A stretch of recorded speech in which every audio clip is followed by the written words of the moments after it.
বন্ধুরা, আজকে রান্না করে নিয়েছি কাঁচা তেঁতুল দিয়ে মটর ডাল। ছোট্ট একটা ভিডিও, পুরো ভিডিওটা দেখার জন্য অনুরোধ রইল। মটর ডালগুলি ভিজিয়ে রেখেছিলাম, ডালগুলি আরেকবার ধুয়ে নিয়েছি, কুকারের মধ্যে নিয়ে নেব।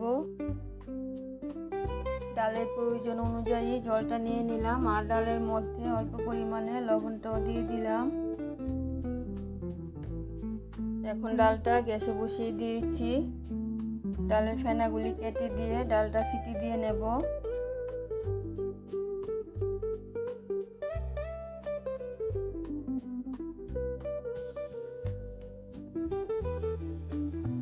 ডালের মধ্যে দুটো কাঁচা লঙ্কা দিয়ে দিলাম।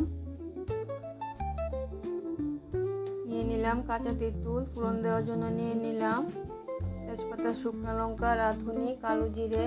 কাঁচা তেঁতুলের বীজগুলি ফেলে দিয়েছি, না হলে তেঁতুল লাগবে। ডালটাও সিদ্ধ হয়ে গেছে, এখন ঘুটে নেব।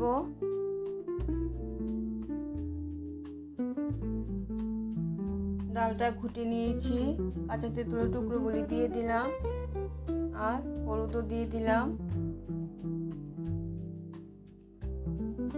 এখন তেঁতুলটা সিদ্ধ করে নেব। ডালের মধ্যে ফোড়নটা দিয়ে দিচ্ছি, সরিষার তেল দিয়ে দিলাম। তেলটা গরম হয়ে গেছে, ফোড়নগুলি দিয়ে দিলাম। ফোড়নগুলি ভেজে নিয়েছি, গ্যাসটা অফ করে একটা কাঁচা লঙ্কা চিড়ে দিয়ে দিলাম। ডালের মধ্যে ফোড়নটা দিয়ে দিলাম। এখন আর একটু ফুটিয়ে নিলেই কাঁচা তেঁতুলের মটর ডাল কমপ্লিট হয়ে যাবে। তাছাড়া আরও একটু কিছু দিতে হবে, আর একটু লবণ প্রয়োজন হলো, লবণটা দিয়ে দিলাম। আর কাঁচা তেঁতুলের টক ভাবটা ব্যালেন্স করার জন্য সামান্য চিনি দিয়ে দিলাম। কাঁচা তেঁতুলের মটর ডাল একদম কমপ্লিট হয়ে গেছে। ডালটা অসাধারণ খেতে হয়েছে, তোমরা বানিয়ে খেয়ে দেখবে। এরকম ওয়েদারে টক ডাল খেতে ভীষণ ভালো লাগে। আবার দেখা হচ্ছে পরের ভিডিওতে। সবাই ভালো থাকবে।